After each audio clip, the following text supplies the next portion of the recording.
Okay, இப்போ வந்து நம்ம பார்க்க போகிறது growth models. growth models.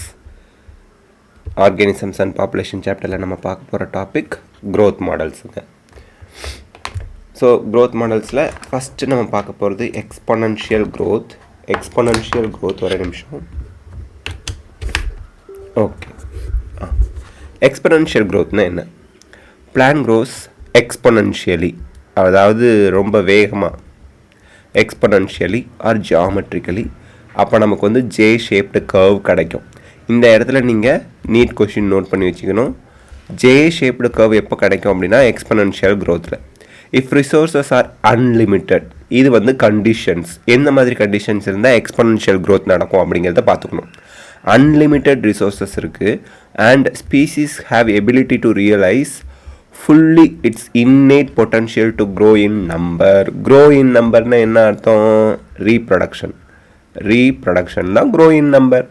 இப்போ ரீப்ரொடக்ஷன் நடந்தால் தானுங்களே பாப்புலேஷன் இன்க்ரீஸ் ஆகும், நம்பர் ஆஃப் ஸ்பீசிஸ், அந்த நம்பர் ஆஃப் இண்டிவிஜுவல்ஸ் அதிகமாகும். அதுதான். ஸோ innate பொட்டன்ஷியல்னால் நேச்சுரலாக இருக்கக்கூடிய potential power.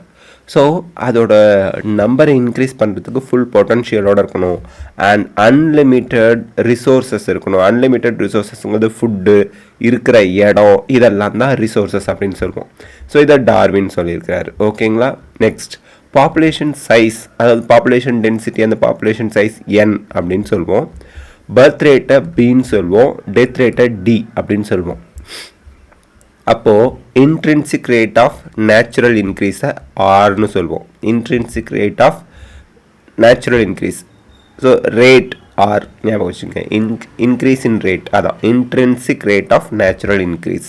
So increase or decrease in population size during a time period. டைம்னா கிவன் டைம். இப்போ 1 வீக், 1 மந்த், 1 இயர், அந்த டைம் அப்படிங்கிறதுங்க ஒவ்வொரு ஸ்பீசிஸ்க்கும் மாறும். ஏன்னா சில ஸ்பீசிஸ்க்கு லைஃப் ஸ்பேன் 1 வீக்காக இருக்கும், சில ஸ்பீசிஸ்க்கு லைஃப் ஸ்பேன் 1 இயராக இருக்கும், சில ஸ்பீசிஸ்க்கு 2 இயர்ஸ். அப்படிங்கிறதுனால அந்த டைம் பீரியடுக்கு டீன்னு கொடுத்துட்டாங்க. அப்போது dn by dt is equal to b minus d, birth rate minus death rate into n. என்னங்கிறது பாப்புலேஷன் சைஸ். இங்கே நம்ம பர்த் ரேட்டையும் டெத் ரேட்டையும், பர்த் ரேட்லேருந்து டெத் ரேட்டை மைனஸ் பண்ணோன்னா அதை intrinsic rate of natural increase ஆர்னு சொல்கிறோம். B minus D. So B minus D வந்து intrinsic rate of natural increase R அப்படின்னு வச்சுக்கிட்டா dn by dt is equal to r into n. இதில் ஆர்னா என்னன்னு கேட்பாங்க. நீட் எக்ஸாமில் ஆர் அப்படின்னா என்ன அப்படின்னு கேட்பாங்க. ஆருங்கிறது intrinsic rate of natural increase. அப்படின்னா என்ன அர்த்தம்? Birth rate minus death rate தான் intrinsic rate of natural increase. Don't forget. Okay, integral form, அந்த ஈக்குவேஷனோட இன்டெக்ரல் ஃபார்ம் என்ன அப்படின்னா nt is equal to n0 e power rt. இதை கூட நீட்டில் ஒவ்வொன்றும் என்ன அப்படின்னு கேட்பாங்க. nt அப்படிங்கிறது population density at time, given time period. Given time period 1 month, 1 week, 1 year, அந்த மாதிரி கிவன் டைம் பீரியடில் பாப்புலேஷன் டென்சிட்டி எவ்வளோ இருந்துச்சு அப்படின்னா n0. n0னா இனிஷியல் பாப்புலேஷன் டென்சிட்டி. இ என்ன அப்படிங்கிறது நீட்டில் ஆல்ரெடி கேட்டிருக்காங்க, base of natural logarithms. R அப்படிங்கிறது intrinsic rate of natural increase. R தான் நமக்கு தெரியும் இல்லையா, birth rate minus death rate தான் R, intrinsic rate of natural increase. டீங்கிறது time, டீங்கிறது time. Okay, Norway rate, Norway ரேட்டுக்கு intrinsic rate of natural increase என்ன அப்படின்னு சில இது கொடுத்துருக்காங்க. நார்வே ரேட்டோட intrinsic rate of natural increase என்னென்னா 0.015. ஆர் தான் கொடுத்துருக்காங்க பார்த்தீங்களா நார்வே ரேட்டுக்கு. ஃப்ளோர் பீட்டில்ஸோட ஆர் என்ன? Intrinsic rate of natural increase 0.12. ஹியூமனுக்கு 1981 கணக்குப்படி 0.0205. இந்த இடத்துல நல்லா ஞாபகம் வச்சுக்கணும். ஹியூமனை விட ஃப்ளோர் பீட்டில் குட்டி, ஃப்ளோர் பீட்டிலை விட நார்வே ரேட் பெருசு, பெருசு. அப்படி தானுங்களே, ஃப்ளோர் பீட்டில் விட நார்வே ரேட் பெருசு. ரேட்டுங்க எலி பெருசு. இப்போ நல்லா கவனிங்க, சைஸில் பெருசாக பெருசாக intrinsic rate of natural increase குறையும். சைஸு குறைவாக இருந்தால் intrinsic rate of natural increase அதிகமாகும். உள்ளதுலேயே ஜாஸ்தியாக இந்த 3ல் ஜாஸ்தி ஃப்ளோர் பீட்டில் தான். R is equal to 0.12. ஏன்னா மூணுல நார்வே ரேட், ஃப்ளோர் பீட்டில், ஹியூமன், இந்த 3 பேரில் குட்டியாக இருக்கிறது இந்த 3 பேரில் யாருன்னா ஃப்ளோர் பீட்டில் 0.12. அதுக்கடுத்து பாருங்கள் நார்வே ரேட், அதை விட ஜாஸ்தியாக இருக்கிற இன்ட்ரின்சிக் ரேட் வந்து நார்வே ரேட் 0.015.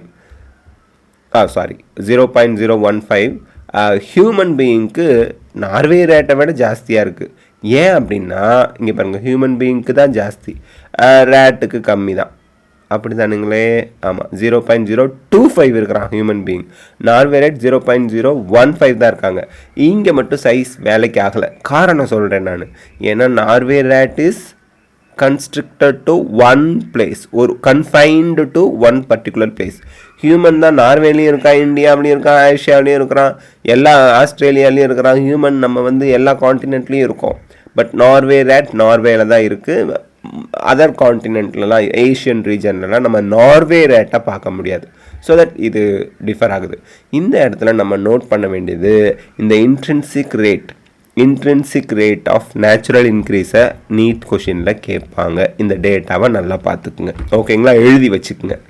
நெக்ஸ்ட்டு இந்த பாப்புலேஷன் க்ரோத் கர்வ் கொடுத்துருக்காங்க. இதில் 2 டைப்ஸ் ஆஃப் கர்வ் நமக்கு கிடச்சிருக்கு. எக்ஸ்பொனென்ஷியல் கர்வ் வந்து இந்த ரெட் கலரில் இருக்கிறதுங்க, ஜே ஷேப்பில் இருக்கிறது.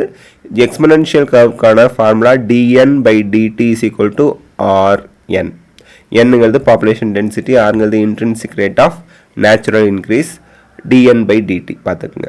Population size r population density at given time, டீங்கிறது time. Okay, J shaped curve வந்து நமக்கு கிராஃபில் எப்போ கிடைக்குதுங்க? எக்ஸ்பொனென்ஷியல் க்ரோத்தில். இங்கே பாருங்கள், பாப்புலேஷன் டென்சிட்டியை என்னன்னு சொல்லி ஒய் ஆக்சிஸில் வச்சுருக்கோம், டைம் வந்து எக்ஸ் ஆக்சிஸில் வச்சுருக்கோம். குறிப்பிட்ட டைமில் ஜே ஷேப்டு கர்வ் கிடைக்குது. பாப்புலேஷன் டக்குன்னு இன்க்ரீஸ் ஆகிடுச்சு. அதுக்கடுத்து நமக்கு கொடுத்துருக்கிறது லாஜிஸ்டிக் க்ரோத் அப்படின்னு சொல்லுவாங்க. லாஜிஸ்டிக் க்ரோத் இந்த ப்ளூ கலரில் இருக்குது பார்த்தீங்களா? அதாவது இது ரெண்டுமே பேஸ்ட் ஆன் த சோர்ஸ் வந்து அன்லிமிட்டடாக இருந்துச்சுன்னா ஜே ஷேப்டு கர்வ் கிடைக்கும், dn/dt is equal to rn கிடைக்கும். சோர்ஸ் வந்து லிமிட்டிங், ஃபுட்டு இருக்கிற இடம் இதெல்லாம் ஒரு அளவுக்கு தான் இருக்குது அப்படின்னா dn/dt is equal to rn ப்ராக்கெட்டில் k-n/k வரும். இந்த ஃபார்முலா வரும். கர்வ் வந்து ப்ளூ கலரில் எஸ் ஷேப்பில் வரும். ஸோ இங்கே வந்து லிமிட்டட் சோர்ஸஸ் தான் இருக்குது, ஃபுட்டு, தங்குற இடம் இதெல்லாம். இது வந்து அன்லிமிட்டட் சோர்ஸ் இருக்குது ஜே ஷேப்டு கர்வ் எக்ஸ்பொனென்ஷியல் க்ரோத்துக்கு. அது ஞாபகம் வச்சுக்கணும். இங்கே கேன்னு ஒன்று கொடுத்துருப்பாங்க. கே அப்படிங்கிறது என்னென்னா கேரியிங் கெப்பாசிட்டி. ஒரு என்விரான்மெண்ட்னால எத்தனை ஸ்பீசிஸ், நம்பர் ஆஃப் அந்த ஆர்கானிசம், இண்டிவிஜுவல் எவ்வளோ பாப்புலேஷன் சைஸை கேரி பண்ண முடியும் அப்படிங்கிறது. ஓகேங்களா? இப்போ ஒரு கப்பல் இருக்குன்னா அந்த கப்பலில் 50 பேர் தான் போக முடியும். இல்லை ஒரு லிஃப்ட் இருக்குன்னா அந்த லிஃப்ட்டில் 10 பேர் தான் போக முடியும். லிமிட் போட்டிருப்பாங்க, 10 பேருக்கு மேலே லிஃப்ட்டில் ஏறாதீங்க அப்படின்னு. இல்லைன்னா அந்த லிஃப்ட் மேலே தூக்காது. அதே 12 பேர் 13 பேர் போனால் லிஃப்டோட வெயிட்டு, தாங்குற வெயிட்டை தாண்டி ஏறி இருக்கும் அப்படின்னு அர்த்தம். ஸோ லிஃப்டோட கேரியிங் கெப்பாசிட்டி 10 பேர் அந்த ஒரு பர்டிகுலர் லிஃப்ட்டுக்கு. சில லிஃப்ட்டுக்கு 20 பேராக இருக்கலாம். ஸோ அந்த லிஃப்ட்டு எவ்வளோ பேரை கேரி பண்ணிட்டு போக முடியும், தட் இஸ் கேரியிங் கெப்பாசிட்டி. அதே மாதிரியே நம்மளோட சுற்றுப்புறம் அந்த என்விரான்மெண்ட் இருக்கு இல்லையா, நம்ம இருக்கிற ஏரியா இருக்கு இல்லையா, அதுக்கும் கேரியிங் கெப்பாசிட்டி அப்படிங்கிற ஒரு நம்பர் இருக்குது. அந்த கேரியிங் கெப்பாசிட்டியோட ஃபுட்டு சோர்ஸ் வந்து லிமிட்டடாக இருந்தால் க்ரோத் நின்று போயிடும். ஆனால் ஃபுட்டு ரிசோர்ஸஸ்லாம் அன்லிமிட்டடாக இருந்துச்சுன்னா கேரியிங் கெப்பாசிட்டிக்கு மேலே பாப்புலேஷன் சைஸ் இன்க்ரீஸ் ஆகிடும். ஓகே, லிஃப்ட் அப்புறம் திணற வேண்டியது தான். எக்ஸாம்பிளுக்கு சொல்கிறேங்க. இப்போது செகண்ட் நம்ம பார்க்குறது logistic growth or Verhulst Pearl logistic growth. அவர் சொன்னதுனால அந்த ஒரு லாஜிஸ்டிக் க்ரோத்துக்கு அவர் பேர் வச்சுருக்காங்க. இது வந்து மோர் ரியலிஸ்டிக்கான ஒன்று. ரிசோர்ஸஸ் ஆர் லிமிட்டட்னா ஒரு அளவுக்கு தான் இருக்கும், கண்ணாப்பின்னு அன்லிமிட்டடாக இருக்காது. Which leads to competition between individuals and fittest one survive and reproduce. So ஒரு குரூப் ஆஃப் ஆர்கானிசம் இருக்குது அப்படின்னா ரிசோர்ஸ் வந்து ரொம்ப குறைவாக தான் இருக்குது, ஃபுட்டு ரொம்ப குறைவாக தான் இருக்குன்னா அந்த ஃபுட்டுக்கு கம்பீட் பண்ணுவாங்க. கம்பீட் பண்ணுறதுல யார் ஃபிட்டஸ்ட், யார் ஜெயிக்கிறாங்க, தட் வில் சர்வைவ் அண்ட் ரீப்ரொடியூஸுங்க. அவங்க தான் சர்வைவ் பண்ணுவாங்க, ரீப்ரொடியூஸ் பண்ணுவாங்க. மற்றவங்க சோறு தண்ணி இல்லாமல் செத்து போயிடுவாங்க, வீக்காக இருக்கவங்க. Population initially shows lag phase. Lag phase na slow growth phase. Growth வந்து ஸ்லோவாக இருக்குன்னு அர்த்தம். தென் ஆக்சிலரேஷன்னா ரொம்ப வேகமாக இருக்குது அப்படின்னு அர்த்தம், ஃபாஸ்ட்டாக இருக்குது அப்படின்னு அர்த்தம். அண்ட் டீஆக்சிலரேஷன் அப்படின்னா ரிவர்சல் ஆஃப் அந்த ஃபாஸ்ட், வேகமாக போனது ரிவர்ஸ் ஆகி திருப்பி ஸ்லோவாகிடுது. அண்ட் ஃபைனலி ஏசிம்டோட்னா there will be no change, அப்படியே மெயின்டைன் ஆகிறது. when density reaches carrying capacity asymptote வந்துடுது. ஓகேங்களா, இதில் நமக்கு சிக்மாய்டு கர்வ்னா எஸ் ஷேப்பில் இருக்கக்கூடிய ஒரு கர்வ் கிடைக்குது. எதில்? கிராஃபில் நம்ம இங்கே பார்த்தீங்கன்னா பாப்புலேஷன் டென்சிட்டியையும் டைமையும் பிளாட் பண்ணோம் அப்படின்னா நமக்கு எஸ் ஷேப்டு கர்வ் கிடைக்கும் லாஜிஸ்டிக் க்ரோத்தில். இங்கே கே அப்படிங்கிறது carrying capacity, given habitat has enough resource to support maximum possible number. அதுதான், ஒரு லிஃப்ட்டில் 10 பேர் தாங்க போக முடியும், அவ்வளோதான் மேக்ஸிமம் பாசிபிள் நம்பர். அதுதான் beyond which no growth is possible. ஏன்னா அதுக்கு மேலே ரிசோர்ஸ் இல்லை, லிமிட்டட் ரிசோர்ஸ் இருக்குது. அப்போ கேரியிங் கெப்பாசிட்டினா இந்த அளவுக்கு தான், ஒரு பர்டிகுலர் லிமிட்டுக்கு தான் நம்பர் ஆஃப் இண்டிவிஜுவல்ஸ் சர்வைவ் பண்ண முடியும்பாங்க. அந்த மேக்ஸிமம் கெப்பாசிட்டியை நம்ம கேரியிங் கெப்பாசிட்டிமோ கே அதுக்கு ரெப்ரசன்ட் பண்ணுற letter. R is important intrinsic rate of natural increase. R is important for studying impacts of biotic or abiotic factor on population growth. Biotic ஃபேக்டர்ஸ்னால் compete பண்ணுறது, ஒரு ஸ்பீசிஸ்க்கு இன்னொரு ஸ்பீசிஸ்க்கு இடையில காம்படிஷன் இருக்குது, அதெல்லாம். ஏபயோட்டிக் ஃபேக்டர்னா டெம்பரேச்சர், ஃபுட் அவைலபிலிட்டி, இது வாட்டர், இதெல்லாம் வந்துடும். நெக்ஸ்ட் லைஃப் ஹிஸ்ட்ரி வேரியேஷன் பார்க்குறோம். Some organisms breed only once in their life time. Example பார்த்துங்க, கொஷினில் கேட்பாங்க. 15 வருஷம் வாழ்ந்தாலும் 100 வருஷம் வாழ்ந்தாலும் அவங்க லைஃப் டைமில் ஒரு தடவை தான் ரீப்ரொடியூஸ் பண்ணுவாங்க. Pacific salmon fish and bamboo. இந்த சால்மன் ஃபிஷ் தான் ரொம்ப டேஸ்ட்டாக இருக்கும்பாங்க. ஸோ அந்த டேஸ்ட் டெலிஷியஸ் ஃபிஷ்ஷு ஒரு தடவை தான் ப்ரீட் பண்ணுது அப்படின்னா அதோட பாப்புலேஷன் குறைவாக இருக்குதுன்னா நமக்கு கம்மியாக கிடைக்கிறது தான் டெலிஷியஸாக இருக்குதுன்னு நினச்சிக்கிறோம் போல இருக்குது. Okay, next bamboo. So bamboo பிளான்ட்டுக்கு எக்ஸாம்பிள். அது செவரல் இயர்ஸ் வாழுது, அதோட life span several years. But ஆனால் ஒரே ஒரு தடவை தான் ஃப்ரூட்ஸ் சீட்ஸ் எல்லாம் கொடுக்கும், அதுக்கப்புறம் that will die. Okay, some produce large number of small sized offspring, oyster, pelagic fish, while some produce small number of large size offsprings, birds and mammals. So small sizeல இருக்கிறது large number of offsprings, young ones produce பண்ணுறாங்க. Large சைஸில் இருக்கிறது நம்பரை வந்து கம்மியாக produce பண்ணுறாங்க. இப்போ ஹியூமன்லாம் இருக்கிறாங்கன்னா ஒரு வீட்டுக்கு 2 குழந்தைங்க தானே இருக்கிறாங்க மேக்ஸிமம், இல்லை 3 குழந்தைங்க இருக்காங்க, இல்லை ஒரு குழந்தைங்க தான் இருக்காங்க. ஸோ லார்ஜ் சைஸ், கம்மி நம்பர் ஆஃப் இண்டிவிஜுவல்ஸ். கம்மி குட்டி நம்பர், பெரிய லார்ஜ் சைஸ்டு இண்டிவிஜுவல்ஸ் ப்ரொடியூஸ் பண்ணுவாங்க. இது பார்த்துக்குங்க. நெக்ஸ்ட் நம்ம படிக்க போகிறது பாப்புலேஷன் இன்டராக்ஷன்ஸ். இதோட நம்ம இந்த சாப்டர் முடியும் இல்லையா? Okay. Animals, plants and microbes can't live in isolation but interact in various ways to form biological community.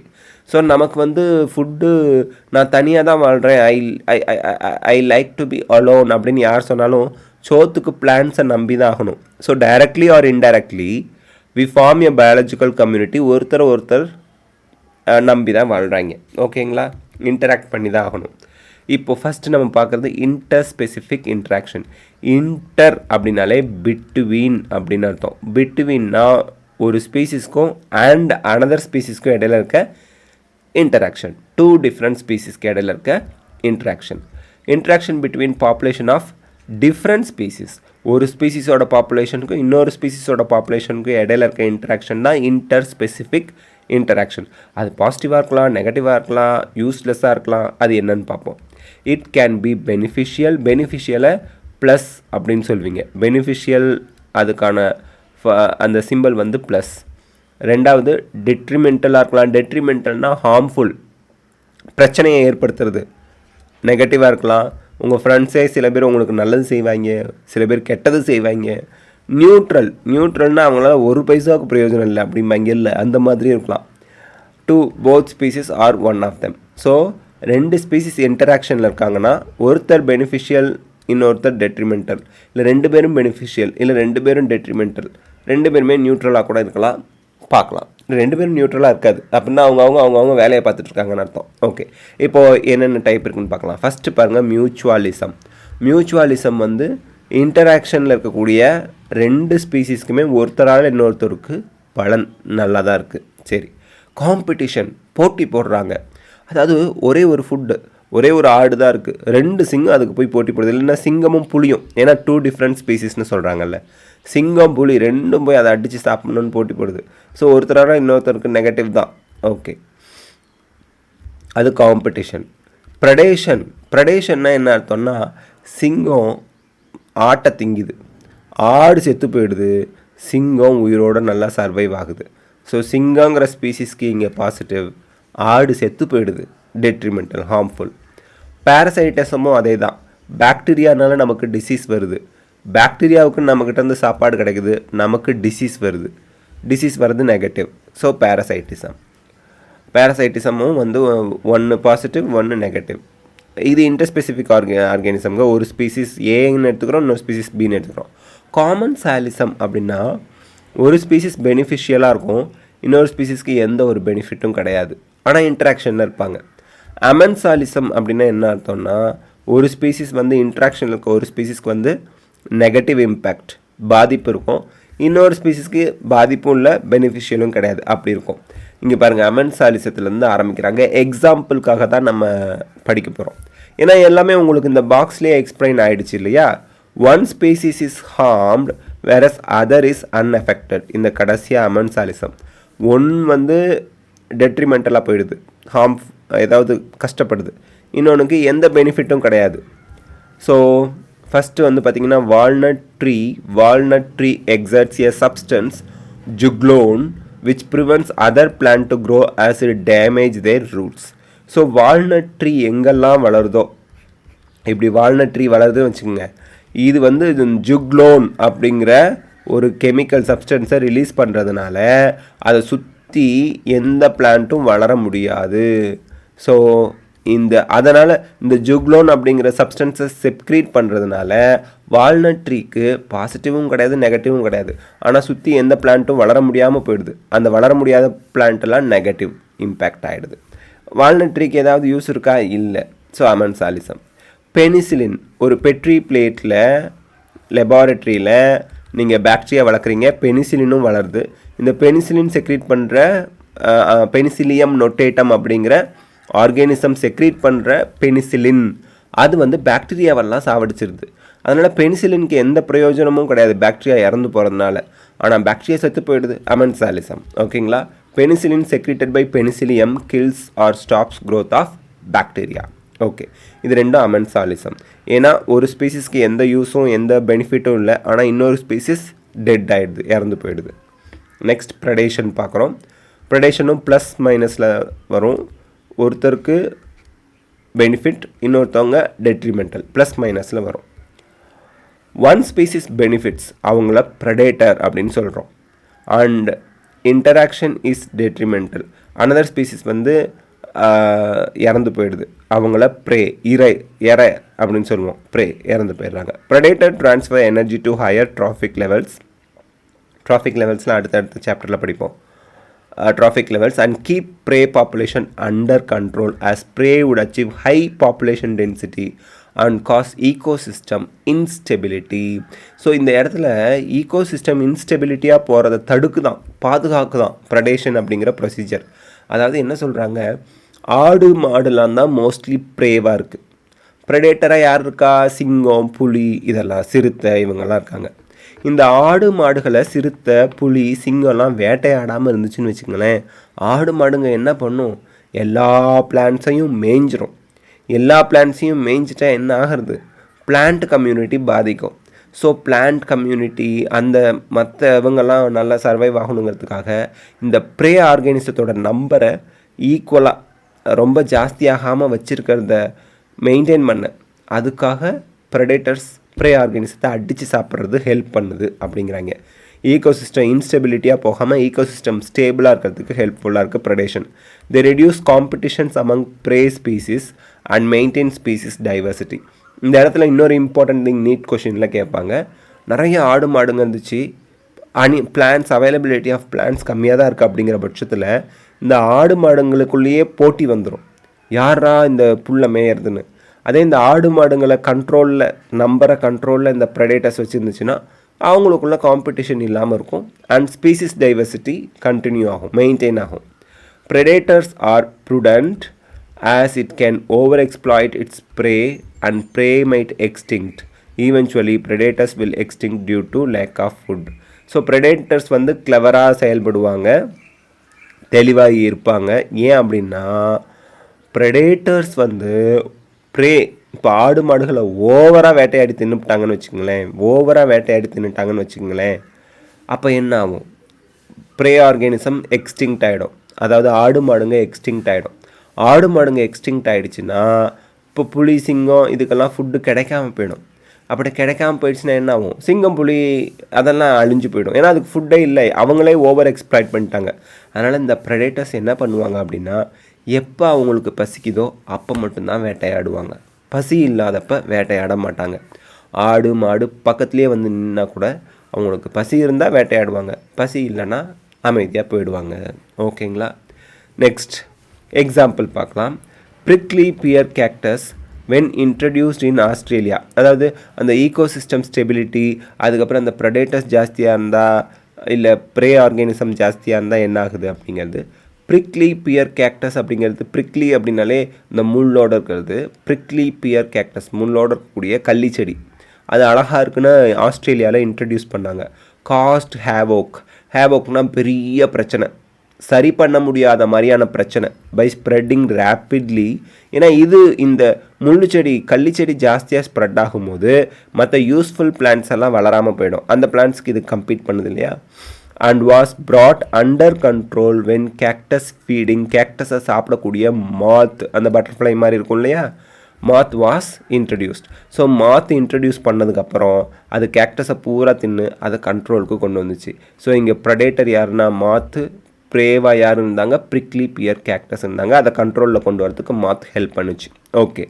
When starfish disaster in American Pacific coast was removed, more than 10 species of invertebrates became extinct due to interspecific competition in just 1 year. அதாவது இந்த starfish disaster வந்து இந்த 10 ஸ்பீசிஸையும் கண்ட்ரோலில் வச்சுருந்துச்சு. ஒன்று சாப்பிட்டு அந்த 10 ஸ்பீசிஸுமே survive ஆகிட்டு இருந்துச்சு. ஆனால் இந்த ஸ்டார்ஃபிஷ் டிசாஸ்டரை அமெரிக்கன் பெசிபிக் கோஸ்ட்லேருந்து ரிமூவ் பண்ணிட்டாங்க. அப்போது இந்த 10 ஸ்பீசிஸ் ஆஃப் இன்வெர்டிபிரேட்ஸை கண்ட்ரோலில் வச்சுருக்க ஆள் இல்லை. ஸோ இவங்களுக்குள்ளேயே பிரச்சனை, ஃபுட் ரிசோர்ஸ் இதுக்கெல்லாம் பிரச்சனை வந்து அந்த 10 ஸ்பீசிஸும் அழிஞ்சு போச்சு 1 இயர்லேயே. ஸோ இதெல்லாம் தான் ப்ரெடேஷனால் இங்கே ப்ரெடேட்டராக இருக்க ஸ்டார்ஃபிஷ் டிசாஸ்டரை ரிமூவ் பண்ணதுனால 10 ஸ்பீசிஸ் இவரோட ப்ரே ஸ்பீசிஸ் 10 ஸ்பீசிஸ் வந்து டெஸ்ட்ராய் ஆகிடுச்சு. அதே போல் ப்ரிக்லி பியர் கேக்டஸ் வந்து ரொம்ப ரேப்பிடாக வளர்ந்துட்டு வந்துச்சு. அவங்களுக்கு ஒரு ப்ரெடேட்டரை வச்சதும் அந்த ப்ரிக்லி பியர் கேக்டஸ் அண்டர் கண்ட்ரோலில் இருந்துச்சு. So that's the thing. Pray species have evolved defences. அது மட்டும் இல்லை, இப்போ ப்ரேனா யார்? அந்த சிங்கம் புலி எல்லாம் ப்ரெடேட்டர்னால் ஆடு மாடெல்லாம் ப்ரே. இந்த ப்ரே ஸ்பீசிஸ் வந்து பிளான்ட்டாக கூட இருக்கலாம். ஆடு மாடு ப்ரெடேட்டர்னால் அதுக்கு பிளான்ட்ஸ் தான் ப்ரே. ஸோ இந்த ப்ரெடேட்டர்னால அடித்து சாப்பிடப்படுறாங்கல்ல, அவங்கள தான் ப்ரே சொல்கிறோம். அவங்க என்ன பண்ணியிருக்காங்க? டிஃபென்ஸ் மெக்கானிசத்தை இவால்வ் பண்ணியிருக்காங்க, தற்காத்துக்கிறது. சம் இன்செக்ட்ஸ் அண்ட் ஃப்ராக்ஸ் கேமோஃப்ளாஜ்னா இந்த மிலிட்ரி ட்ரெஸ் எல்லாம் பார்த்துருப்பீங்க, பச்சை கலர் ப்ரௌன் கலர் கலந்துருக்கும். எதுக்காக அவங்க அந்த மாதிரி ட்ரெஸ் கலந்து போட்டிருக்காங்க? செடி கொடி மரம் இந்த தரையாக போகும்போது அவங்க வந்து செடி கொடி மரம் மாதிரியே தெரிவாங்க, அதோட அந்த சுற்றி இருக்க என்விரான்மெண்ட்டோட அப்படியே ஒத்து போகிறது. அதான் கேமோஃப்ளாஜ் அப்படிம்பாங்க. டு அவாய்ட் பீயிங் டிடெக்டட், கண்டுபிடிக்க முடியாது. அதுதான் இந்த இன்செக்டும் ஃப்ராகும் அதோட சுற்றுப்புறம் மாதிரியே அதோட கலர் இருக்கிறதுனால அதை ஈஸியாக கண்டுபிடிக்க முடியாது. சம் ஆர் பாய்சனஸ், சில ஃப்ராக்ஸ் எல்லாம் பாய்சனஸாக இருக்கும். monarch butterfly acquires a chemical during caterpillar stage by feeding on poisonous weed which is highly distasteful to birds. So பறவைகள்லாம் வந்து என்ன பண்ணுவோம்? பட்டர்ஃப்ளையை பிடிச்சி சாப்பிடும். இதில் மொனார்க் பட்டர்ஃப்ளை வந்து கேட்டர்பில்லர் ஸ்டேஜ்லேயே ஒரு விஷச்செடியை சாப்பிட்டு ஒரு டிஸ்டேஸ்ட்ஃபுல் அப்படின்னா அந்த டேஸ்ட் வந்து நல்லாவே இருக்காது, வேணாம் அப்படிங்கிற மாதிரி. ஸோ பேர்டு வந்து அந்த டிஸ்டேஸ்ட்ஃபுல்னால அந்த பட்டர்ஃப்ளையை நெருங்காது. Okay, next 25% insects are phytophages. ஃபைட்டோனா பிளான்ட்ஸை சாப்பிட்றவங்க அப்படின்னு அர்த்தம். ஃபைட்டோஃபேகஸ்னால் பிளான்ட்ஸை சாப்பிட்றவங்க இன்செக்ட்ஸ். ஃபீட் ஆன் பிளான்ட் சாப்னா அந்த இலை தலையில் இருக்கக்கூடிய அந்த ஜூஸ் அப்படியே உறிஞ்சு குடிக்கிறது plant sap. And other parts of the plant, அந்த ஸ்டெம்மு, ஃப்ளவர்ஸு, பட்ஸ் இதெல்லாம் சாப்பிடுவாங்க. Plants have morphological and chemical defences against ஹெர்பிவோர்ஸ்னால் செடி கொடி, வெஜிடேரியன்ஸ் செடி கொடியை சாப்பிட்றவங்க தான் ஹெர்பிவோர்ஸ் அப்படிம்பாங்க. பிளான்ட்ஸ் அவங்கக்கிட்ட வந்து தங்களை காப்பாற்றிக்க என்ன வச்சுருக்காங்க? தார்ன்ஸ் இன் அக்கேஷியா பிளான்ட்டில் முள் இருக்குது. தார்ன்ஸ் இன் அக்கேஷியா, கேக்டஸ் இந்த ரெண்டுலேயும் முள் இருக்கிறதுனால அனிமல்ஸால் அதை வந்து மேய முடியாது. Calotropis produce highly poisonous cardiac glycosides to prevent browsing of cattle or goats near it. So ஆடு மாடுங்க வந்து மேயறதை தடுக்கிறதுக்கு கெலோட்ரோபிஸ் அப்படிங்கிற பிளான்ட் கார்டியாக் கிளைகோசைட்ஸை செக்ரேட் பண்ணுது. ஸோ அந்த ஸ்மெல்லே வந்து ஆடு மாடுங்க அந்த இலையெல்லாம் சாப்பிட வேணான்ட்டு ஒதுக்கிட்டு போயிடுவாங்க. ஸோ டிஃபென்ஸ், கெலோட்ரோபிஸ் டிஃபென்ஸ், தற்காப்புக்காக கார்டியாக் கிளைகோசைட்ஸை செக்ரேட் பண்ணுது. Some plants produced nicotine, caffeine, quinine, strychnine, opium against grazers and browsers. Grazers and browsersனா யாருன்னா ஆடு மாடுங்க மேயுது இல்லை, அதான் grazers and browsers. browsing, grazing அப்படின்னா நுனிப்புள்ள மேயறது, செடியை மேயறது, அதுதான் grazers and browsersனு இங்கே மீனிங். ஓகேங்களா, மேயறதுன்னு அர்த்தம். Next, competition. Fitness of one species is lower in presence of another species. ஃபிட்னஸ்னா டார்வின் என்ன சொல்லியிருக்காரு? ரீப்ரொடக்டிவ் ஃபிட்னஸ் தான் அல்டிமேட் மீனிங். டார்வின் என்ன சொல்கிறாரு? Interspecific competition is potent force in evolution. ஒரு ஸ்பீசிஸ்க்கும் இன்னொரு ஸ்பீசிஸ்க்கும் இடையில காம்படிஷன் இருக்கிறது வந்து எவல்யூஷனுக்கு ரொம்ப important. Unrelated species also compete for resources. இங்கே பாருங்கள், ஆடு அதோட ரிலேட்டட் ஸ்பீசிஸ்லாம் வந்து பிளான்ட்ஸ்க்காக கம்பீட் பண்ணுது. அன்ரிலேட்டட் ஸ்பீசிஸ்க்கு எக்ஸாம்பிள் என்ன? Flamingos and resident fish of South America compete for zooplankton in the lake. So flamingos அப்படிங்கிறது பேர்ட்ஸை ரெப்ரசன்ட் பண்ணுறது. ரெசிடென்ட் ஃபிஷ்ஷுங்கிறது அந்த லேக்கில் பவர் கட் ஆகிடுச்சு, கொஞ்சம் அட்ஜஸ்ட் பண்ணிக்கோங்க. லேக் அந்த ஏரியில் வந்து இருக்கக்கூடிய ஜூ பிளாங்க்டானுக்காக ரெண்டு பேரும் போட்டி போடுறாங்க. ஸோ அன்ரிலேட்டட் ஸ்பீசிஸ் தானே ரெண்டும். Sometimes limited resources don't lead to competition as feeding efficiency of one species reduce due to the presence of another species. So sometimes வந்து limited resourceனா ஃபுட்டு வந்து ரொம்ப கம்மியாக இருக்குது. இங்கே வந்து பார்த்திங்கன்னா ஒரு ஸ்பீசிஸோட ஃபீடிங் எஃபிஷியன்சி வந்து இன்னொரு ஸ்பீசிஸை விட ரொம்ப ஜாஸ்தியாக இருக்கும். ஓகேங்களா, அதுக்கு எக்ஸாம்பிள் வந்து இந்த காஸ் சொல்லியிருக்கிறாரு. In limited resources, superior species eliminate the other species. யார் வந்து வேகமாக ஃபீடிங் பண்ணுறாங்க, அவங்க நல்லா சாப்பிட்டு நல்லா கொழுத்து நல்லா ஃபிட்னஸ் நல்லா ரீப்ரொடியூஸ் பண்ணிகிட்ருப்பாங்க. அதர் ஸ்பீசிஸ்க்கு சாப்பாடே கிடைக்காம செத்து போயிடும், இறந்து போயிடும், எக்ஸ்டிங்க்ட் ஆகிடும். ஆபிங்டன் டாட்டாயிஸ் இன் கேலபேகோஸ் ஐலாண்ட் பிகம் எக்ஸ்டிங்க்ட்னா இல்லாமையே போயிடுச்சு, இப்போது இல்லை. யார்? ஆபிங்டன் tortoise. After introduction of goats, as goats had greater browsing efficiency. கோட்ஸை கொண்டு போய் ஏன் அங்கே இன்ட்ரடியூஸ் பண்ணாங்க? கறிக்கு ஆடு வேணும், கறி சாப்பிட்றதுக்கு. ஏன்னா டாட்டாயிஸையாக பிடிச்சி கறி சமைச்சு சாப்பிட முடியும்.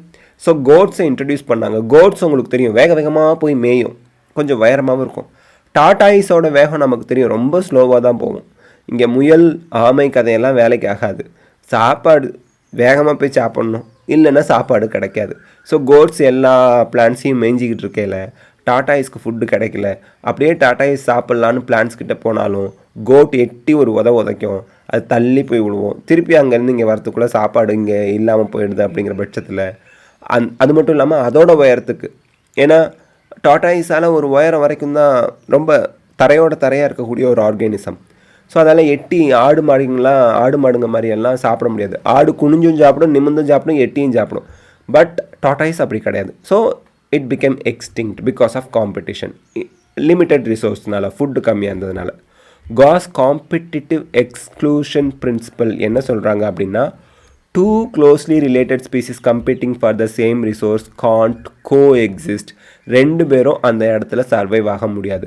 And competitively inferior one gets eliminated if resources are limited but not otherwise. இப்போ என்ன சொல்கிறாங்க, ரிசோர்ஸ் லிமிட்டடாக இல்லைன்னா ரெண்டு காம்பீட் பண்ணுற ஸ்பீசிஸ் சர்வைவ் ஆகலாம். பட் லிமிட்டட் ரிசோர்ஸ் தான் இருக்குது, ஃபுட்டு வந்து அவைலபிலிட்டி கம்மியாக தான் இருக்குது.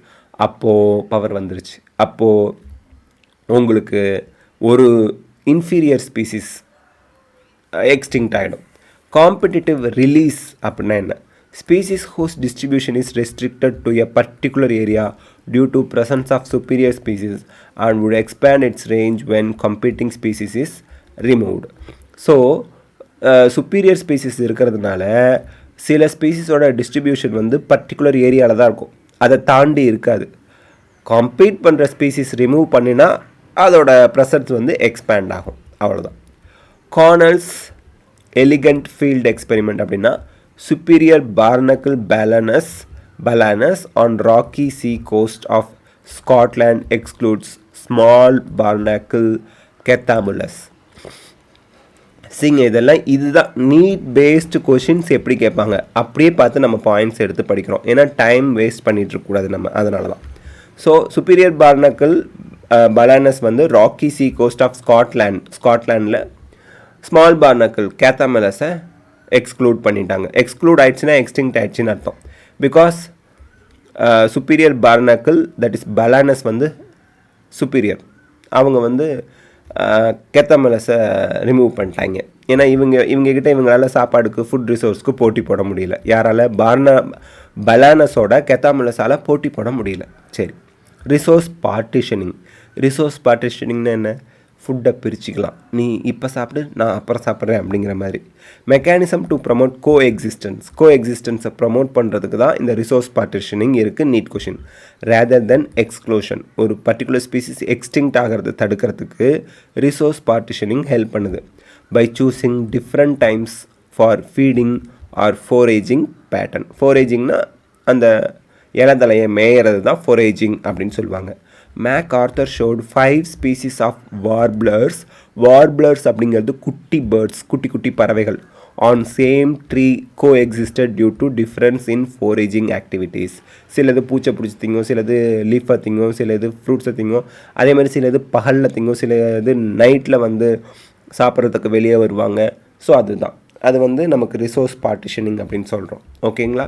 அப்படி இருந்தால் ஒருத்தருக்கு எந்த பிரச்சனையும் இருக்காது. Parasite is benefited but detrimental for host. இங்கே ஹோஸ்ட் யார்? ஹியூமனாக இருக்கலாம், யாராவது இருக்கலாம். பேரசைட் யார்?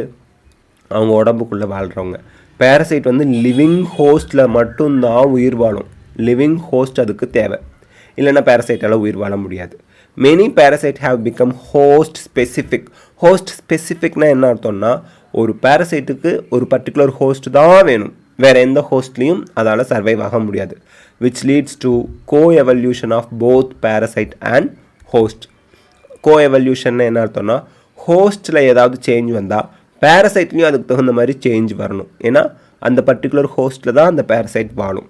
If host develops special mechanism for resisting parasite also evolves mechanism to neutralise it. So நமக்கு பேரசைட்டை ரெசிஸ்ட் பண்ணுறதுக்கு, பேரசைட்டுக்கு எதிர்த்து நம்ம ஃபார் எக்ஸாம்பிள் ஸ்கின் டிசீஸ் ஒருத்தவங்களுக்கு வருது, அவன் ஒரு ஆயின்மெண்ட் போட்டு அந்த ஸ்கின் டிசீஸை காஸ் பண்ணுற பேரசைட்டை அழிக்கிறான். அந்த ஆயின்மெண்ட்டை தாண்டி வளரக்கூடிய அளவுக்கு அந்த பேரசைட்டுக்கு எஃபிஷியன்சி வரும். அதுதான் இங்கே சொல்கிறாங்க. Parasite have evolved special adaptations. இங்கே வந்து பார்த்திங்க அப்படின்னா பேரசைட்ஸுக்கு டைஜஸ்டிவ் சிஸ்டமே தேவையில்லை. பேரசைட்டில் டைஜஸ்டிவ் சிஸ்டம் இருக்காது. ஏன்? ஆல்ரெடி அது டைஜஸ்டட் ஃபுட்டை தான் அப்சார்ப் பண்ணுது.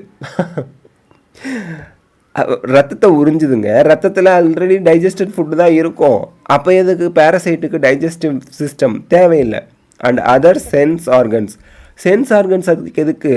எங்கே ஃபுட்டு இருக்குது, எங்கே வந்து எப்போ ஃபுட் அவைலபிளாக இருக்குது அப்படிங்கிற சென்ஸ் ஆர்கன்லாம் அதுக்கு தேவையில்லை. ஏன்னா it is already present on or inside the parasite. ஹோஸ்ட்டுக்குள்ளே தான் இருக்குது. சென்ஸ் ஆர்கன் தேவையில்லை. ஹை ரீப்ரொடக்ஷன் எபிலிட்டி, கண்ணா பின்னாடி மல்டிப்ளை ஆகிடும். ஃபுட்டு ரெடிமேடாக இருக்கும்போது ஏன் மல்டிப்ளை ஆகிறதுக்கு என்ன பிரச்சனை? Presence of adhesive suckers to cling on host. கிளிங்னா போய் தொத்திக்கிறது, ஒட்டிக்கிறது, விடாமல் பிடிச்சிக்கிறது. ஸோ அட்ஹசிவ்னா அதுவும் ஒட்டிக்கிற மாதிரி. ஸோ அந்த நம்ம டைஜஸ்டிவ் சிஸ்டத்துக்குள்ளேயோ நம்ம பாடி மேலேயோ ஒட்டிக்கிற மாதிரி அதுக்கு சக்கர்ஸ் அதெல்லாம் அவைலபிளாக அதோட பாடியில் இருக்கும். Some parasites make host more susceptible to predation by making them physically weak. So predation அப்படின்னா என்ன அர்த்தம்? ப்ரெடேஷன் வேறு, பேரசைட்டிசம் வேறு. இப்போது ஒரு எருமை மாடு இருக்குதுன்னு வச்சுக்கோங்க, இல்லை ஒரு மான் இருக்குது, மான் இருக்குது, ஒரு சிங்கம் அதை துரத்திக்கிட்டு வருது, மான் வேகமாக ஓடி தப்பிச்சிடும். இப்போது அந்த மானுக்கு வந்து ஒரு பாக்டீரியல் இன்ஃபெக்ஷனோ ஃபங்கல் இன்ஃபெக்ஷனோ வந்து நோய்வாய்ப்பட்டிருக்கு. இப்போ அந்த சிங்கம் துரத்திக்கிட்டு வருது, மானால் வேகமாக ஓட முடியாது. ஸோ ப்ரெடேஷனை இது வந்து என்ன பண்ணுது, வழிவகுக்குது. எது? பேரசைட்டிசம். ஸோ ஏன்னா அந்த மான் வந்து வீக்காக இருக்கும், ஆல்ரெடி பேரசைட்டிக் இன்ஃபெக்ஷன் வந்ததுனால சிங்கம் ஈஸியாக வந்து தாக்கி அழிச்சிடும், சொங்கி மாதிரி இருக்கும். ஓகேங்களா? ஸோ ஃபிசிக்கலி வீக் ஆக்கிடும் பேரசைட்ஸ் ஒரு ஹோஸ்ட்டை. அதோட க்ரோத்தை வந்து குறைச்சி விட்ரும், ரெடியூஸ் பண்ணிடும். அதோட சர்வைவலே கேள்விக்குறியாயிரும், டிசீஸ் வர்றதுனால இறந்து போயிடும். அண்ட் ரீப்ரொடக்ஷனும் பாதிச்சிடும். And reduce population size also. Parasite வந்து பாப்புலேஷன் சைஸை, ஹோஸ்டோட பாப்புலேஷன் சைஸை ரெடியூஸ் பண்ணி விட்டுரும். Some parasites have complex life as they depend on intermediate host. For example, human liver fluke, nematode parasite சொல்கிறோம், depends on two hosts, snail and fish. அப்போ ஸ்னெயிலையும் ஃபிஷ்ஷையும் அழிச்சிட்டா ஹியூமனுக்கு liver fluke வராதா? ஆனால் ஃபிஷ்ஷையும் ஸ்னெயிலையும் அழிக்கக்கூடாது. Okay, to complete its life cycle. So snail fish இருந்தால் தான் ஹியூமனோட லிவர் ஃப்ளூக்கோட லைஃப் சைக்கிள் கம்ப்ளீட் ஆகும். பார்த்துக்குங்க. எக்டோ பேரசைட்னா என்ன, எண்டோ பேரசைட்னா என்ன? எக்டோனா மேலே இருக்கிறதுன்னு அர்த்தம், எண்டோனா உள்ளே இருக்கிறதுன்னு அர்த்தம்.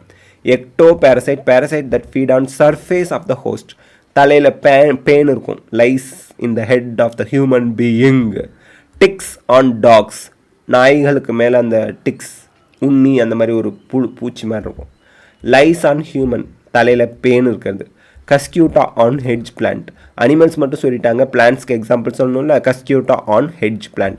ஹெட்ஜ் பிளான்ட் அப்படின்னா அந்த வேலி போடுற மாதிரி பார்டரில் வளர்க்குற பிளான்ட்ஸு. ஸோ இந்த கஸ்கியூட்டாவில் குளோரோஃபில் இல்லை, இந்த கஸ்கியூட்டாங்கிற பிளான்ட்டில் குளோரோஃபில் இல்லை. அதனால் அது வந்து இன்னொரு பிளான்ட்ஸ் மேலே இருந்து ஃபுட்டெல்லாம் எடுத்துக்குது. அப்படியே கஸ்கியூட்டாவில் குளோரோஃபில் இல்லைன்னா அதையும் பிளான்ட்டுன்னு சொல்கிறீங்க? செல்வாலோட செல் இருக்குது, அதனால் பிளான்ட்ஸ். ஓகேங்களா? சரி. Endo parasites, parasites that live inside the host body, host பாடிக்கு உள்ளே வாழ்கிறாங்க, அதான் எண்டோ பேரசைட்ஸ்.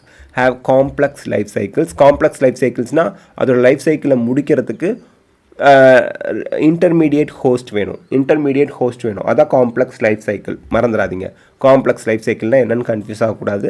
அதோட லைஃப் சைக்கிளில் 2 ஹோஸ்ட் வேணும், மோர் தென் 1 ஹோஸ்ட் வேணும், இன்டர்மீடியேட் ஹோஸ்ட்லாம் வேணும். எக்ஸாம்பிள் டேப் வார்ம், நம்மளோட வயிற்றில் இருக்கக்கூடிய புழு. Female mosquito is not a parasite. ஏன் இது பேரசைட் இல்லை? ஃபுட்டுக்காக, ரிசோர்ஸ்க்காக இது அதர் ஆர்கானிசத்தை நம்பி இல்லை. But it needs human blood for ரீப்ரடக்ஷனுக்காக ஹியூமன் பிளட்டை எடுத்துக்குது. அதர் தென் தட் ஹியூமன் பிளட்லேருந்து நரிஷ்மெண்ட், நியூட்ரிஷன்லாம் அது எடுத்துக்கிறது இல்லை. அதனால் மஸ்கிட்டோ, ஃபீமேல் மஸ்கிட்டோ வந்து பேரசைட் கிடையாது. நீட் கொஷினில் கேட்பாங்க. ப்ரூட் பேரசைட்டிசம்னா என்ன? இந்த குக்கு பேர்ட் இருக்குல்ல, அது என்ன பண்ணும், குயில் அதோட முட்டையை காக்கா கூட்டில் போட்டுட்டு போயிடும். காக்கா என்ன பண்ணும், தன்னோட முட்டை தான், எல்லாம் வெள்ளையாக தான் இருக்குது, தன்னோட முட்டை தான் அப்படின்னு சொல்லி அதை அடகாக்கும். அடகாத்து முடிக்கும் போது தான் தெரியும் பிறந்தது காக்கா இல்லை, குயில் அப்படின்னு. சரி. Parasitic bird lays eggs in nest of host. இன்னொரு பறவையோட ஹோஸ்ட்டில் போய் அதோட எக்ஸை லேஸ் பண்ணிடும். So that host can incubate them. So அதை அடகாத்து குஞ்சு பொரிக்கும். During course of evolution eggs of parasite birds resembles host egg. So காக்கா முட்டை மாதிரியே குயிலோட முட்டை இருக்கணும், இல்லைன்னா காக்கா என்ன பண்ணிடும், அதை வெளியே தள்ளி விட்டுரும். ஸோ ஹோஸ்ட் எக்கோட சைஸோட அதோட கலரோட அதே மாதிரியே இருக்கணும். To reduce chances of being identified and ejected. So இந்த முட்டை நம்ம முட்டை இல்லைப்பான்னு கண்டுபிடிச்சி அதை கீழே தள்ளி விடாமல் இருக்க, இஜெக்ட் பண்ணாமல் இருக்க, அந்த ஹோஸ்டோட முட்டை மாதிரியே சைஸு கலர்லாம் அப்படியே இருக்கணும். அதுக்கு தகுந்த மாதிரி இந்த ப்ரூட் பேரசைட்டிஸில் வர பேரசைட்டிக் பேர்டோட எக்கு இவால்வ் ஆகியிருக்கும். Next commensalism. One species benefits while other is neither harmed or nor benefited. இது வித்தியாசமாக ஒன்று. ஒரு ஸ்பீசிஸ்க்கு பெனிஃபிட் ப்ளஸ் இன்னொரு ஸ்பீசிஸ்க்கு எந்த ஒரு பலனும் கிடையாது. இப்போ வந்து பார்த்திங்கன்னா orchid as epiphyte on mango tree. Mango ட்ரீயில் வந்து ஆர்ச்சிட்ஸ் வளரும், ஆனால் மேங்கோ ட்ரீக்கு எந்த பாதிப்பும் கிடையாது. ஆர்ச்சிட்ஸ் என்ன பண்ணும், இடத்துக்காக மேங்கோ ட்ரீ மேலே இருக்குது. ஓகேங்களா, இங்கே வந்து மேங்கோ ட்ரீ வந்து நியூட்ரல், மேங்கோ ட்ரீக்கு எந்த ஒரு பாதிப்பும் இல்லை, எந்த ஒரு பலனும் கிடையாது. ஆர்ச்சிட் வந்து பாசிட்டிவ், ஏன்னா மேங்கோ ட்ரீ அது இருக்கிறதுக்கு இடம் கொடுக்குது. நெக்ஸ்ட் பார்னக்கிள்ஸ் ஆன் பேக் ஆஃப் வேல். அந்த திமிங்கலத்துக்கு பின்னாடி அந்த பார்னக்கிள்ஸ் ஒட்டிக்கிட்டு இருக்கும். இந்த திமிங்கலம் எங்கெல்லாம் போதோ அங்கேயும் பார்னக்கிள்ஸ் வந்து ஃப்ரீயாக ட்ராவல் பண்ணிக்கும், பாசிட்டிவிட்டி. அண்ட் அதோட ப்ரெடேட்டர்ஸ் கிட்டேருந்து தப்பிச்சுக்கும். அண்ட் திமிங்கலம் திமிங்கலம் ட்ராவல் பண்ணி போகிறதுனால போகிற இடத்துலலாம் இந்த பார்னக்கிள்ஸ்க்கு ஃபுட்டு கிடைக்கும். பட் வேலுக்கு என்ன பார்னக்கிள்ஸ்னால பிரயோஜனம் ஒன்றுமே கிடையாது. வேல் நியூட்ரல். திமிங்கலம் எக்ரெட்ஸ் அண்ட் கேட்டில். Egrets forage close to cattle as cattle moves and flushes out insects from vegetation. So இந்த கேட்டில் என்ன பண்ணும், நடந்து போகும்போது அப்படியே மண்ணெல்லாம் கிண்டி விட்டுக்கிட்டு அப்படியே போயிட்டுருக்கும். ஸோ அதில் குட்டி குட்டி இன்செக்ட்ஸ் புழுவெல்லாம் இருக்கும். அதில் எக்ரெட்ஸ் அப்படிங்கிற பேர்ட்ஸ் வந்து போய் அதை சாப்பிட்டுக்கும். ஸோ எக்ரெட்ஸுக்கு கேட்டிலோட அந்த இதனால அதோட செயல்பாட்டினால பலன் யாருக்கு, பாசிட்டிவ் யாருக்கு, எக்ரெட்டுக்கு. பட் கேட்டிலுக்கு எக்ரெட்னால எந்த ஒரு யூஸும் கிடையாது. which are difficult for egrets to catch. எது அந்த இன்செக்ட்ஸ் எல்லாம் பிடிக்கிறது எக்ரெட்ஸ்க்கு கஷ்டம், பட் இந்த கேட்டில் அதுக்கு ஹெல்ப் பண்ணுது. sea anemone and clownfish. Clownfish live among the stinging tentacles of sea anemone. So இந்த sea anemoneோட டென்டக்கிள்ஸில் அதுக்கிடையில் இந்த நம்ம clownfish இருக்குது. ஸோ அந்த sea anemoneோட ஸ்டிங் இருக்கிறதுனால எந்த ஒரு ப்ரெடேட்டர்ஸும் clownfish வந்து பிடிச்சிட்டு போக முடியாது. clownfish தப்பிச்சுக்கும். பட் sea anemoneக்கு எந்த அட்வான்டேஜும் கிடையாது. So this is commensalism. Mutualism. Benefits to both species which are interacting. இங்கே பாருங்கள், லிச்சன்ஸில் ஆல்கே அண்ட் ஃபங்கை இருக்குது. ஒவ்வொருத்தரும் என்ன பண்ணுறாங்க அப்படிங்கிறத கொடுத்துருப்பாங்க. அது நீட் கொஷினில் கேட்பாங்க. ஆல்கே ஃபுட்டை ப்ரொவைட் பண்ணுது. ஏன் algae can do photosynthesis. Fungi அதுக்கு இடத்த கொடுக்குது. மைக்கோரைசேல ஃபங்கை அண்ட் பிளான்ட் ரூட்ஸ் இருக்குது. Fungi absorb nutrients from soil. Fungi வந்து நியூட்ரியன்ஸ் அப்சார்ப் பண்ணி பிளான்ட்ஸ்க்கு கொடுக்குது. Plant provide food in the form of carbohydrate. ஃபங்கைக்கு பிளான்ட்டு ஃபுட்டை கொடுக்குது. இந்த இடத்துல உங்களை கன்ஃபியூஸ் பண்ணணுங்கிறதுக்காகவே மைக்கோரைசாவில் அட்மாஸ்பெரிக் நைட்ரஜன் ஃபிக்சேஷன் அப்படிங்கிற ஒரு விஷயத்தை கொடுத்து கன்ஃபியூஸ் பண்ணுவாங்க. இங்கே ஃபங்கை அட்மாஸ்பெரிக் நைட்ரஜனை ஃபிக்ஸ் பண்ணல, சாயிலில் இருக்கக்கூடிய நியூட்ரியன்ஸை அப்சார்ப் பண்ணி பிளான்ட்டுக்கு கொடுக்குது. பிளான்ட்டு ஃபங்கைக்கு ஃபுட்டு கொடுக்குது, carbohydrates. Plants take help from insects and animals for பாலினேஷனுக்கு அந்த பீ தேனீக்கள்லாம் ஹெல்ப் பண்ணுது இல்லையா.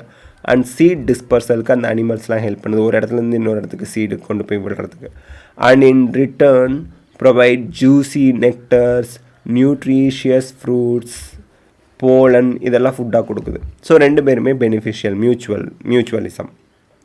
But some animals try to steal nectar without aiding in pollination. பாலினேஷனுக்கு ஹெல்ப் பண்ண மாட்டாங்க, பட் நெக்டர் மட்டும் எடுத்துக்குவாங்க. ஸ்டீல்னா திருடுறது. இங்கே நெக்டர் திருடுறாங்க. ஏன் ஹெல்ப் பண்ணாமல் எடுத்தால் அதுக்கு பேர் திருடுறது. ஓகேங்களா, அது எக்ஸப்ஷன், அது மியூச்சுவலிசம் கிடையாது. Next figs species can only be pollinated by wasp species, பூச்சி. ஓகேங்களா, wasp serves as pollinator while fruit serves as oviposition. Oviposition அப்படின்னா egg laying site. So wasp வந்து அதோட எக் லேயிங் சைட்டாக அந்த ஃப்ரூட்ஸை யூஸ் பண்ணிக்குது. Developing seeds inside fruit provide nutrition to growing larvae. So உள்ளே வளர்கிற அந்த லார்வேக்கு சீடு வந்து ஃபுட்டை கொடுக்குது. Okay, so this is mutualism. Next Mediterranean orchid Ophrys. இது வந்து செக்ஷுவல் டிசீட் அப்படிம்பாங்க. டிசீட்னா என்ன அர்த்தம்னா ஏமாத்துறது, துரோகம், வஞ்சம், அதான் deceit. Okay, it is pollinated by bee species. இது மெடிட்டரேனியன் ஆர்ச்சிட் ஓஃப்ரைஸ் அப்படிங்கிற அந்த ஆர்ச்சிட் வந்து பீ ஸ்பீசிஸ்னால் பாலினேட் ஆகுது. One of the petal of flower, இந்த ஆர்ச்சிட் ஓஃப்ரைஸில் இருக்கக்கூடிய ஃப்ளவரில் இருக்கக்கூடிய ஒரு பெட்டல் வந்து ஃபீமேல் பீ மாதிரியே அதோட சைஸ், கலர், மார்க்கிங்ஸ் இதிலெல்லாம் அப்படியே ஃபீமேல் பீ மாதிரி ரிசம்பிள் அப்படியே தெரியும். ஸோ மேல் பீ என்ன நினைக்கும், ஃபீமேல் பீன்னு நினச்சி male bees are attracted and pseudo copulate. சூடோனா ஃபால்ஸ் அப்படின்னு அர்த்தம். மேல் பீ அந்த ஃப்ளவரோட ஒரு பெட்டலை ஃபீமேல் பீன்னு நினச்சிக்கிட்டு காப்புலேஷனில் ஈடுபடும். அப்போது அந்த ஃப்ளவரில் இருக்கக்கூடிய போலன்ஸ் வந்து மேல் பீஸ் மேலே டஸ்ட் ஆகிடும். இப்போ இந்த மேல் பீ என்ன பண்ணும், ஓகே இது வந்து ஃபீமேல் ஹனிபீ கிடையாதுன்னு தெரிஞ்சுட்டு இன்னொரு ஃப்ளவரில் போய் சூடோ காப்புலேட் பண்ணும்போது ஒரு ஃப்ளவரோட போலங்கைன் ஆட்டோமேட்டிக்காக இன்னொரு ஃப்ளவருக்கு இந்த மேல் பீனால் கேரி பண்ணிட்டு போகும். ஓகேங்களா? So it transfers pollen from one plants to another plant. Hence coevolution occur. கோஎவல்யூஷன்னா என்ன அப்படின்னா, ஒருவேளை இந்த ஃபீமேல் ஹனிபி நேச்சுரலாக இருக்கக்கூடிய ஃபீமேல் ஹனிபியோட சைஸு ஷேப்பு கலரில் சேஞ்ச் வந்தால் இந்த ஃப்ளவரோட பெட்டல்லையும் அதுக்கு தகுந்த மாதிரி சைஸ் கலர் சேஞ்ச் வரணும். அப்போ தான் மேல் ஹனிபி இதை ஃபீமேல் ஹனிபின்னு நினச்சி சூடோ காப்புலேட் பண்ணி பாலினேஷன் பண்ணுறதுக்கு ஹெல்ப் பண்ணும். ஓகேங்களா? சரி, not all orchids offer reward. எல்லா ஆர்ச்சிட்ஸும் ரிவார்ட்ஸ் கொடுக்குறதில்ல. If female bees colour pattern changes chances of pollination reduces. இதை கோஎவல்யூஷன் சொல்கிறாங்க. ஃபீமேல் பீயோட கலரோ பேட்டர்னோ ஏதாவது சேஞ்ச் ஆகுது, சைஸோ சேஞ்ச் ஆகுதுன்னா மேல் பீ கண்டுபிடிச்சிரும் இது வந்து ஃபீமேல் பீ கிடையாது, சம் அதர் திங் அப்படின்னு கண்டுபிடிச்சிரும். அதனால் கோஎவல்யூஷன் நடக்கணும். அதேமாதிரி எல்லா ஆர்ச்சிட்ஸுமே ரிவார்ட்ஸ் கொடுக்கறதில்ல. யாருக்கு? அந்த மேல் ஹனிபீக்கு. அதனால தான் இதை வந்து செக்ஷுவல் டிசீட் அப்படின்னு சொல்கிறாங்கங்க. So we have completed this chapter. நாளைக்கு நம்ம நெக்ஸ்ட் சாப்டர் ஆரம்பிச்சிடலாங்க. Thank you so much. இதெல்லாம் வந்து நீங்கள் கொஷின்ஸ் ப்ராக்டிஸ் பண்ணி பார்க்கணும். கொஷின்ஸ் ப்ராக்டிஸ் பண்ணி பார்த்தா தான் உங்களுக்கு